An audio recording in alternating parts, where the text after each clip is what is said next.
Hello students, आज हम quadratic equation का लास्ट लेक्चर कवर करेंगे।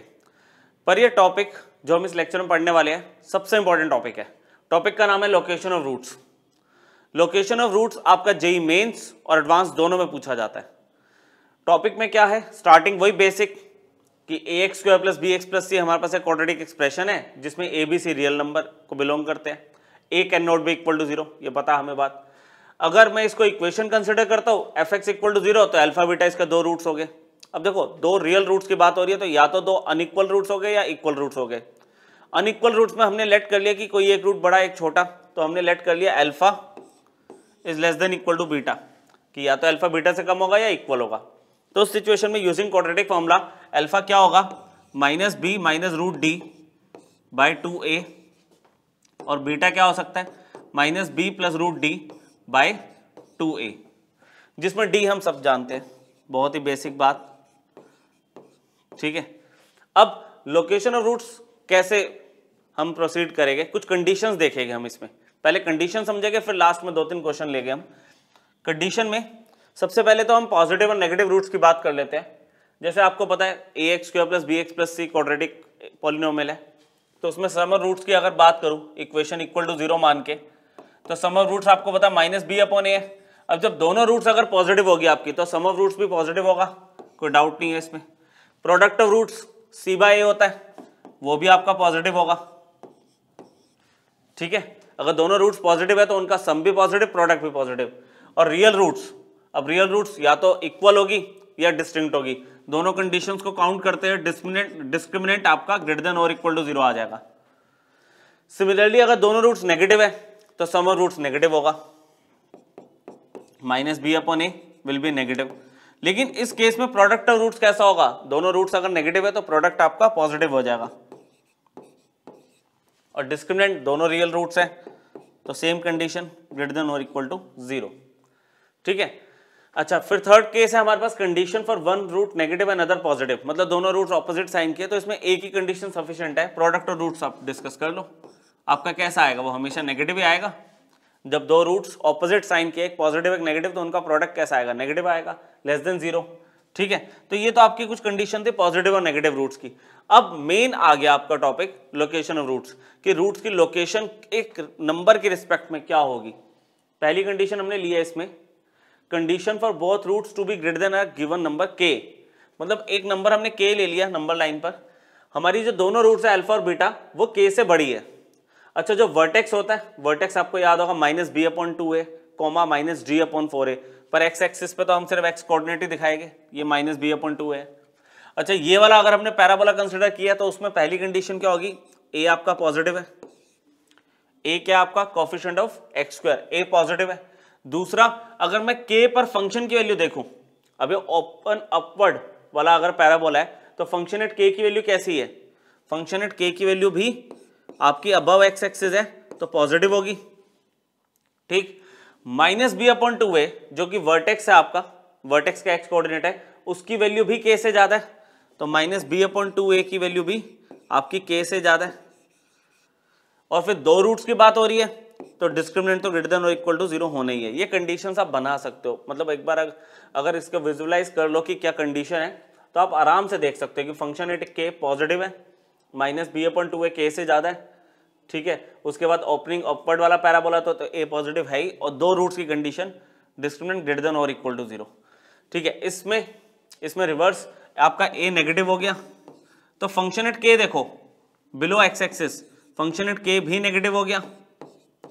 Again minus b upon 2a तो अभी भी पॉजिटिव है, पॉजिटिव नहीं k से बड़ा है, माइनस बी अपॉन 2a अभी भी k से बड़ा है। और डिस्क्रिमिनेंट दो रूट्स की कंडीशंस लेते हुए हम रियल रूट्स की ग्रेटर देन और इक्वल टू जीरो लिख दिया। अब अगर मैं इन दोनों को कंबाइन करूं, ध्यान से देखना आप, इन दोनों का प्रोडक्ट अगर देखूं तो a इंटू एफ के क्या आ रहा है, पॉजिटिव, और a इंटू फंक्शन एट के भी दोबारा इस केस में भी पॉजिटिव आ रहा है, क्योंकि दोनों नेगेटिव था तो प्रोडक्ट पॉजिटिव होगा। तो इन जनरल मैं लिख सकता हूं a इंटू फंक्शन एट के तो पॉजिटिव रहेगा। अच्छा थर्ड कंडीशन दोनों में सेम है, मतलब कॉमन कंडीशंस में ले रहा हूं दोनों केसेस की, minus b upon 2a k से बड़ा होगा और डिस्क्रिमिनेंट ग्रेटर देन और इक्वल टू जीरो हो। अच्छा, ये कंडीशन सिर्फ समझने की जरूरत है, याद करने की जरूरत नहीं है। आप हल्की सी फिगर बनाओगे आपको सब चीजें क्लियर हो जाएगी। ठीक है, थोड़ा सा और देखते हैं और क्या कंडीशन बन सकती है। अब इसको ऑपोजिट आ गया केस कि दोनों roots, both roots to be less than a given number k, दोनों रूट्स k से कम है। अच्छा, फिर वही कंडीशन कि आपका a पॉजिटिव है तो फंक्शन एट a कैसा है, अभी भी पॉजिटिव है फंक्शन एट k,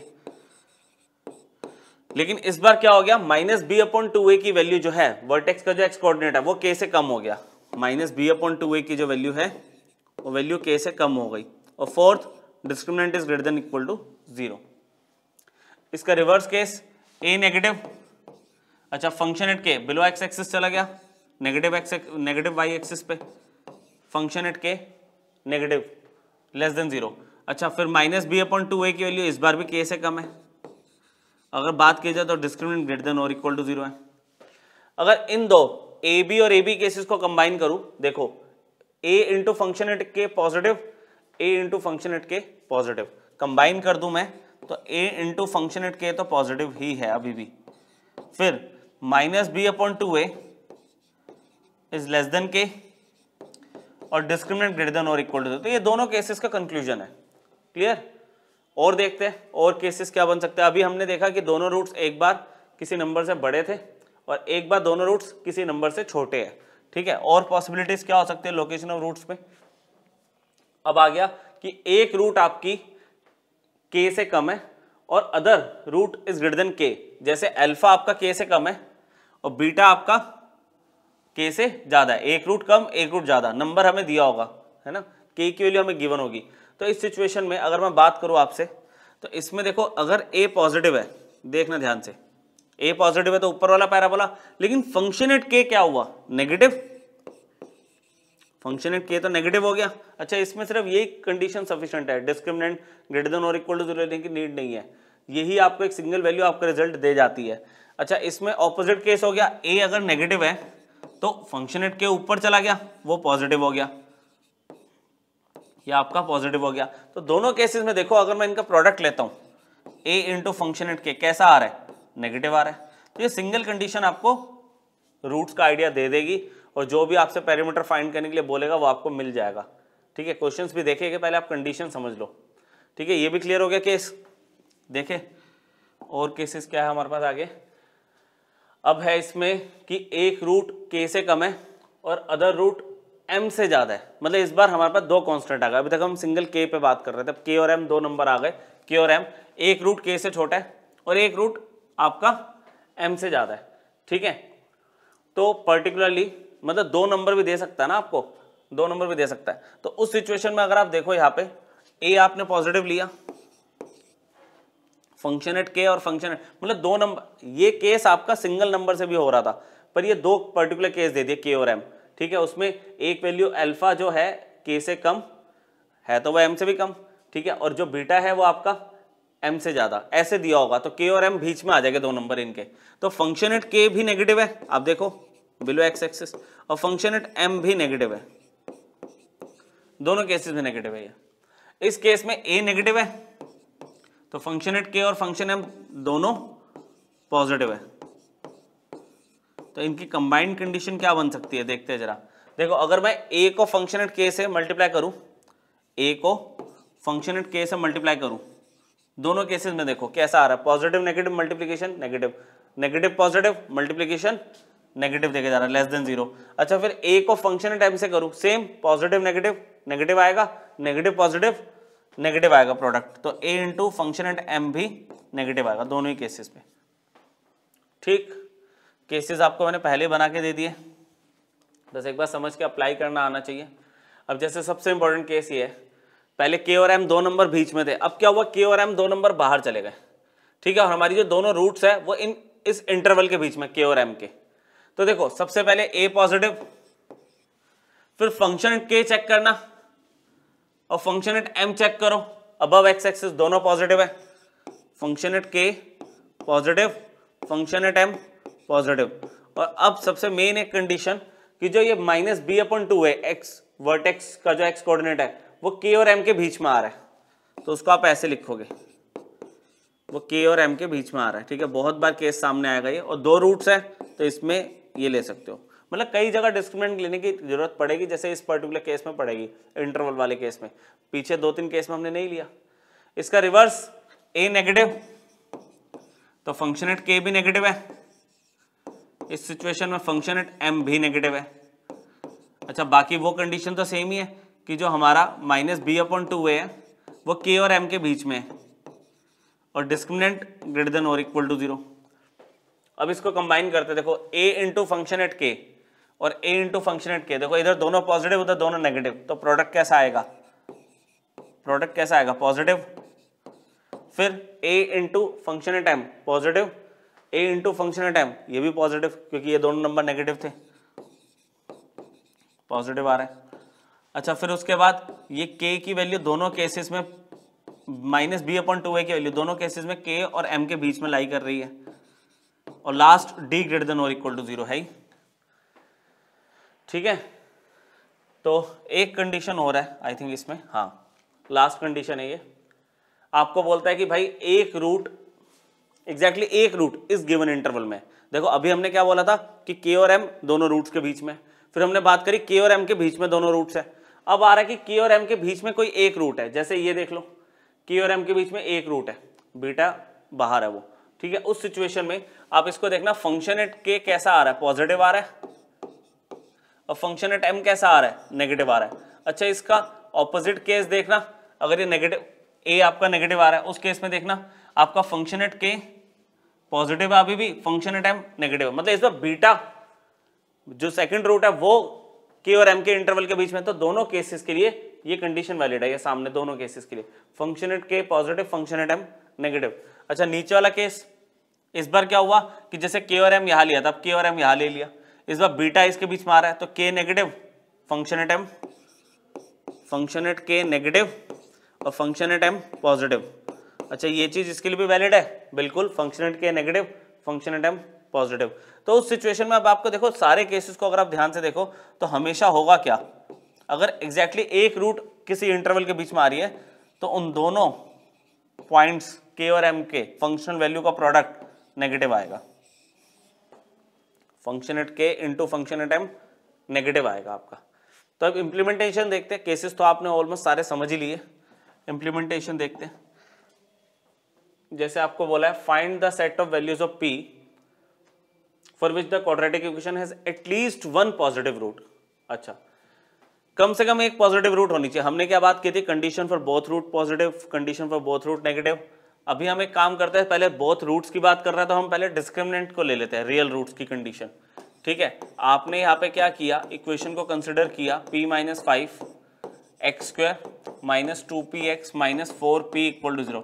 अच्छा, इसको देखते ही ना इतना तो पता चल रहा है कि p - 5 can not be equal to 0, क्योंकि तो डेफिनेशन है क्वाड्रेटिक की, coefficient of x² can not be 0, तो p के लिए 5 तो हो नहीं सकती। उसके बाद फॉर रियल रूट्स, अब चाहे वो इक्वल रूट्स है दोनों पॉजिटिव या फिर अनइक्वल रूट्स है, फॉर रियल रूट्स हमें पता है डिस्क्रिमिनेंट इज ग्रेटर देन और इक्वल टू 0 है। तो उस सिचुएशन में -2p, मतलब मैं b² लगा रहा हूँ, -2p का स्क्वायर -4, a आपके पास 4 - p है और ये -4p ग्रेटर देन और इक्वल टू 0। यह आ गया 4p² माइनस माइनस आपके पास प्लस हो गया, ये 16p, p - 5 ग्रेटर देन और इक्वल टू 0। अच्छा, 4 हमने कॉमन ले लिया वर्किंग इजी करने के लिए, p² प्लस 4, ठीक है, 4p² - 20p ग्रेटर देन और इक्वल टू 0। 4 पॉजिटिव नंबर है, डिवाइड कर दो दोनों side, 5p² - 20p greater than और इक्वल टू 0। फिर हमने 5 कॉमन ले लिया तो p - 5p कॉमन आ रहा है ना, p - 4 ग्रेटर देन और इक्वल टू 0। तो 5 भी वही कांस्टेंट नंबर है, मतलब पॉजिटिव नंबर है, तो इसको तो हम इग्नोर कर देंगे। तो हमारे पास फाइनल इनइक्वालिटी आ रही है p - 4 ग्रेटर देन और इक्वल टू 0, ग्रेटर देन और इक्वल टू 0।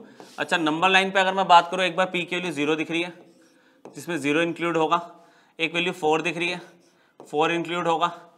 अब ग्रेटर देन और इक्वल टू इनइक्वालिटी हमें बहुत बार बता चुका है ये बात कि भाई आउटसाइड द इंटरवल आता है जिसमें 0 और 4 भी इंक्लूड हो गए।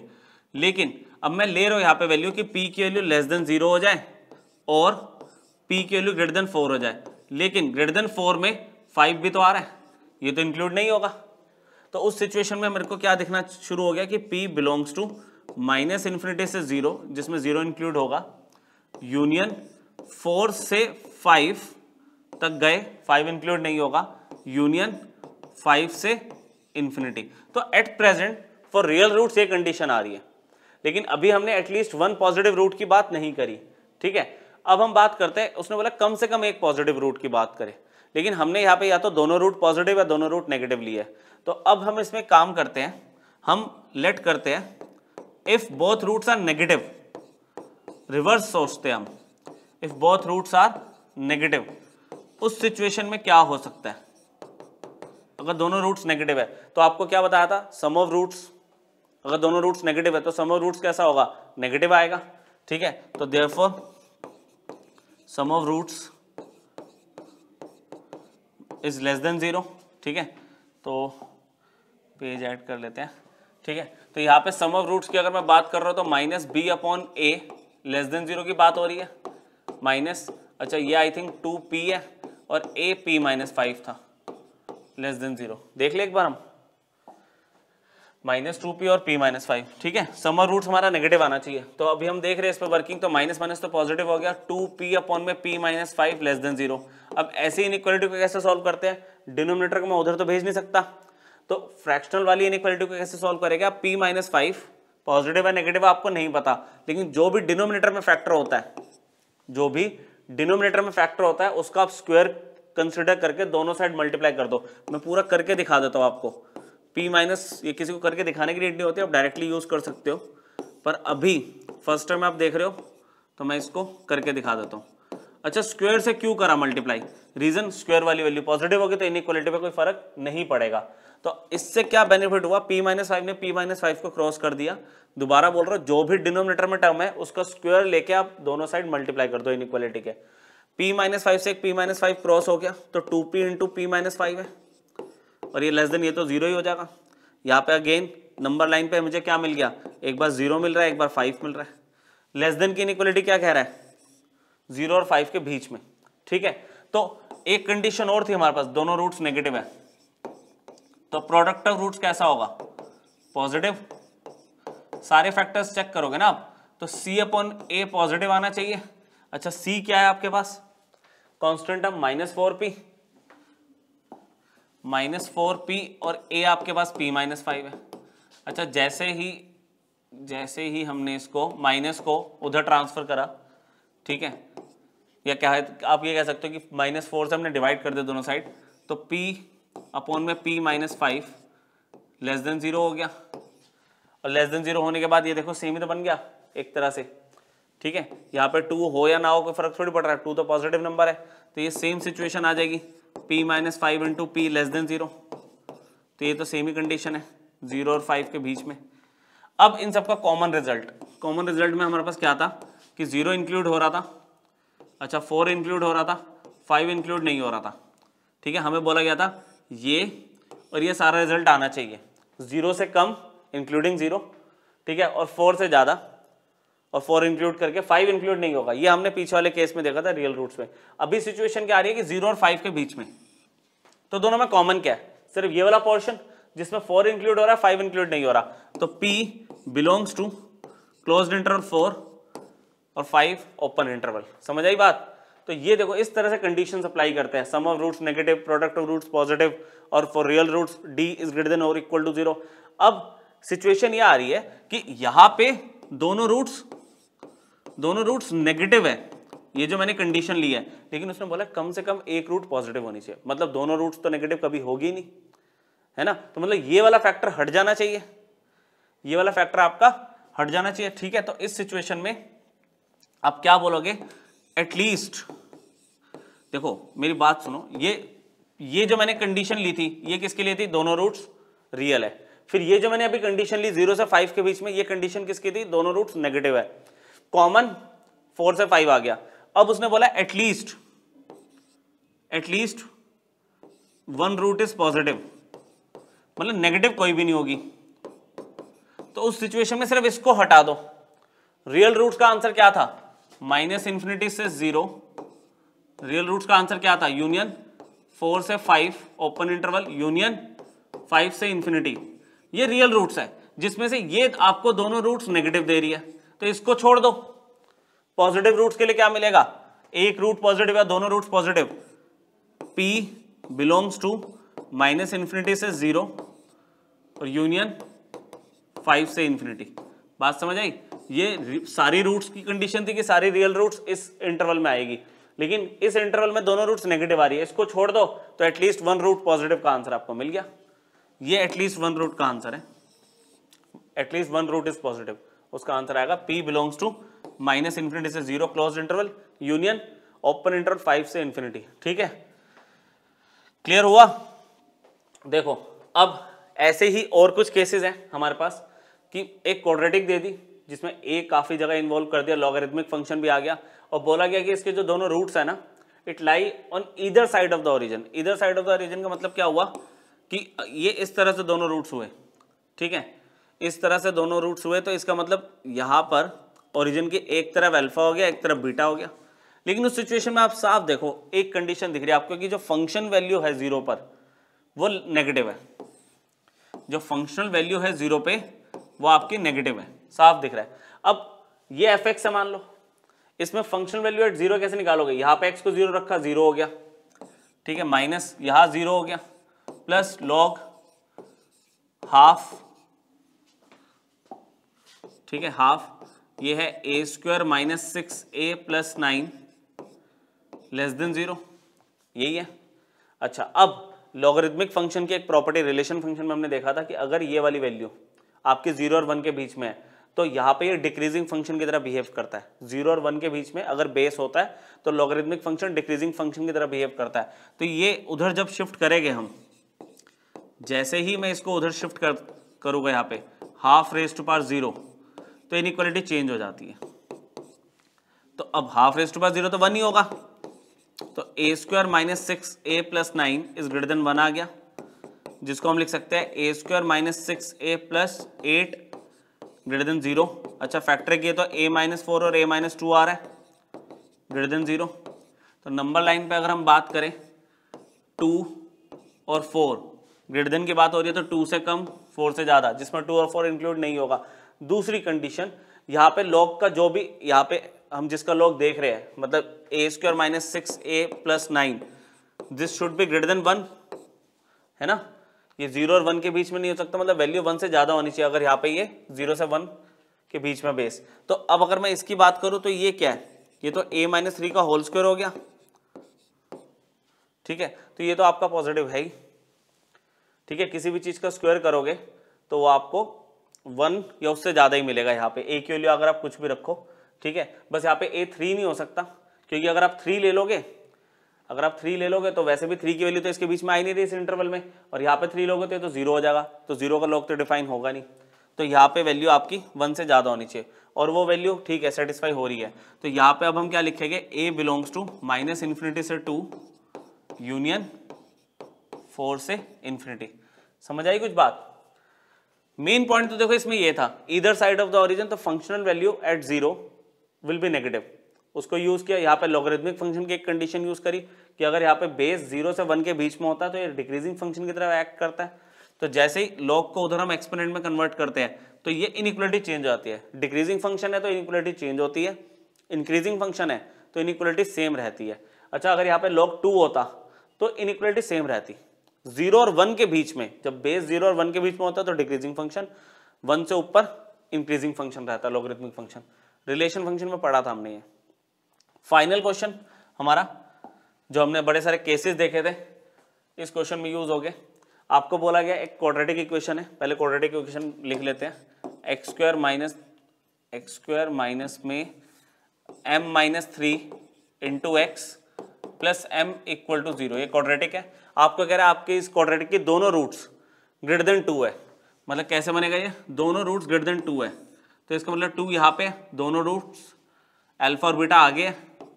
तो इस सिचुएशन में अगर मैं यहाँ पे बात करूँ फंक्शनल वैल्यू ऑफ 2, वही कंडीशंस बनाते हैं। पहले आप देख रहे हो ऐसा पैराबोला क्यों बनाया, क्योंकि मेरे पास कोफिशिएंट ऑफ एक्स स्क्वायर 1 दिख रहा है जो कि पॉजिटिव है। दूसरी कंडीशन अगर मैं बात करूं तो functional value at 2 is greater than 0, है ना। पहली कंडीशन तो देखो अपने आप ही मिल गई ना कि ये तो पॉजिटिव है। दूसरी कंडीशन मैंने एज्यूम करी, दिख रही है केस से कि फंक्शनल वैल्यू एट 2 पॉजिटिव होगी, तो 2 पे चेक करें जरा फंक्शनल वैल्यू कितना होगा, ये 2 square minus m minus 3 into 2 plus m greater than 0, तो ये हो गया 4 minus 2m plus 6 plus m greater than 0, ये हो गया minus m plus 10 greater than 0, और आप ये कह सकते हो कि m की वैल्यू लेस देन 10 आ रही है। एक कंडीशन मिल गई, m की वैल्यू लेस देन 10 आ रही है, ठीक है।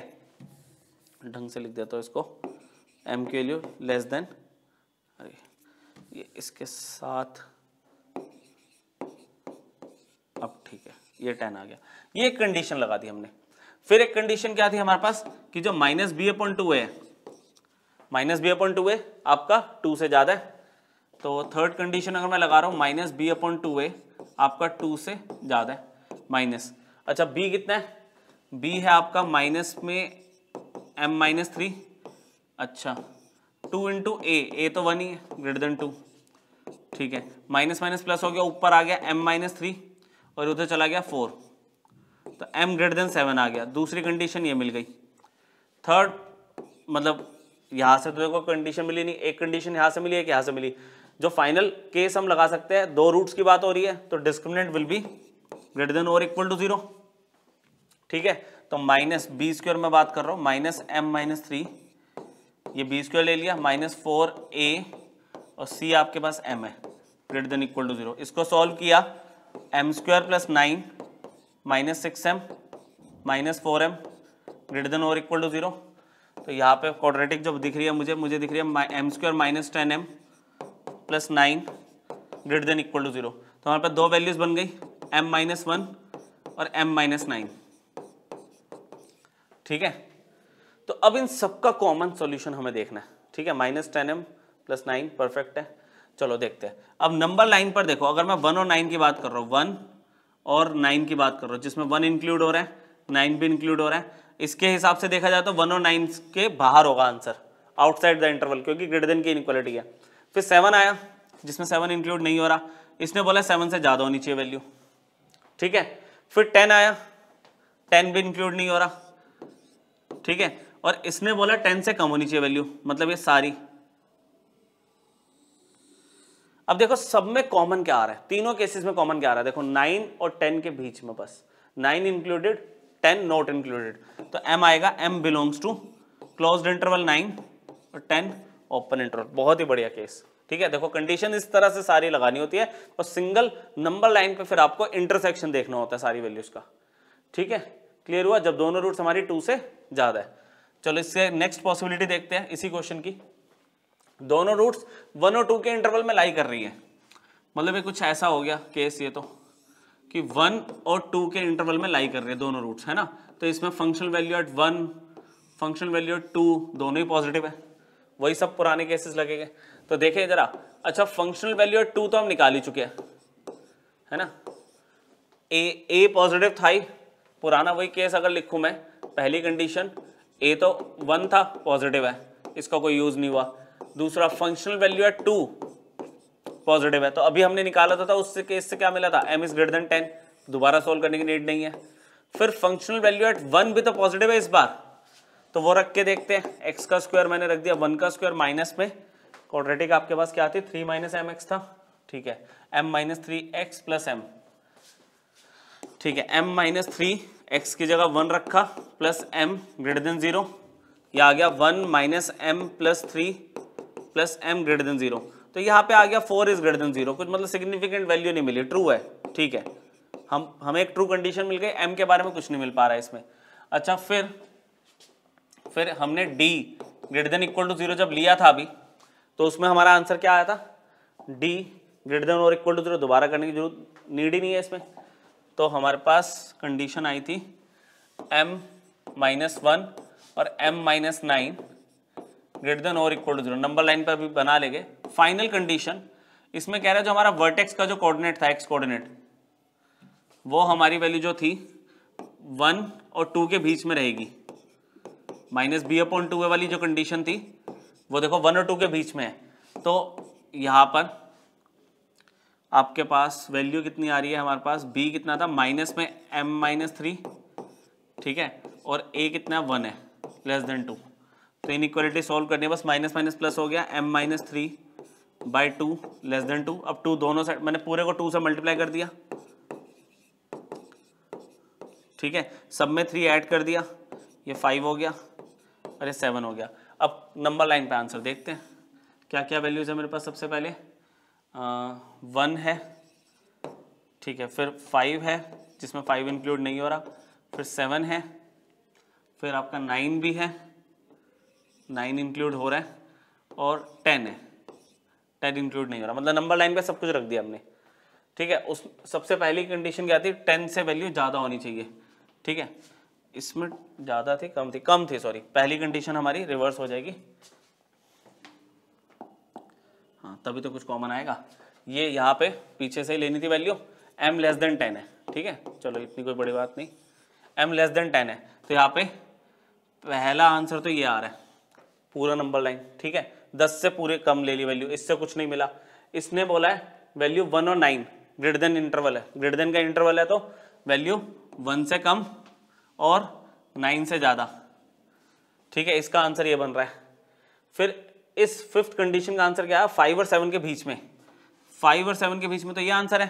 तो तीनों में कॉमन क्या आ रहा है, तीनों में कॉमन क्या आ रहा है, देखो ये फर्स्ट का आंसर था, ये सेकंड का आंसर है, सेकंड कंडीशन, और ये थर्ड का आंसर है। तो तीनों में तो कुछ भी कॉमन नहीं आ रहा, तो m क्या है यहाँ पे 5, m की कोई ऐसी वैल्यू नहीं है, ठीक है, जिसमें दोनों रूट्स 1 और 2 के बीच में आएगी। तो वर्किंग करी, लेकिन ऑप्शन हम सही टिक करेंगे। ऐसे ही एक कंडीशन और है हमारे पास कि फिर से m के लिए लास्ट क्वेश्चन है बच्चों, देख लो पूरी क्लैरिटी हो जाएगी कॉन्सेप्ट कैसे लगाने हैं। एक रूट 2 से ज्यादा है, अदर स्मॉलर देन 1, ठीक है, मतलब ये ऐसा हो गया, एक रूट 2 से ज्यादा है और एक रूट 1 से छोटी है, वही आ गया ना, दोनों बीच में आ गए 1 और 2, ये वैल्यू 1 से छोटी और ये वाली रूट 2 से ज्यादा है। तो दोनों केसेस में देखो आपका फंक्शन एट 1 और फंक्शन एट 2 दोनों नेगेटिव हो गए। तो फंक्शन एट 1 इसकी वर्किंग तो अब हो ही चुकी है। फंक्शन एट 1 की कंडीशन क्या निकाली थी हमने, फंक्शन एट 1, अच्छा नहीं, फंक्शन एट 1 हमें देखना पड़ेगा 4 लेस देन 0, तो इसमें तो हमें मिलेगा ही नहीं कुछ, है ना, तो ये तो ट्रू है ही नहीं। देखो ना यहाँ पे हमारे पास क्या आ गया था कि 4, फंक्शन एट 1 में पूरा सॉल्व करके दिखाता हूँ दोबारा से आपको, x का स्क्वायर माइनस में m-3 1 और आगे m था less than 0, 1 minus m plus 3 plus m less than 0। तो यहाँ पे मेरे को क्या मिल रहा है, m से m क्रॉस हो गया 4 लेस देन 0, तो ये तो वैसे ही फॉल्स हो गया ना, तो मुझे m की वैल्यू मिली और ये कंडीशन भी सही नहीं है, ठीक है। तो उस केस में अब आगे क्या कहता है कि फंक्शन एट 2 पे आ गया मैं, फंक्शन एट 2 पे, हाँ तो फंक्शन एट 2 आपका इसके अंदर दूसरी कंडीशन क्या लगेगी, फंक्शन एट 2 आपका नेगेटिव होगा। अच्छा फंक्शन एट 2 आपने क्या निकाला हुआ है, function at 2, function at 2 m था, ठीक है, इसमें हमें काम करते सॉल्व कर ही लेते हैं।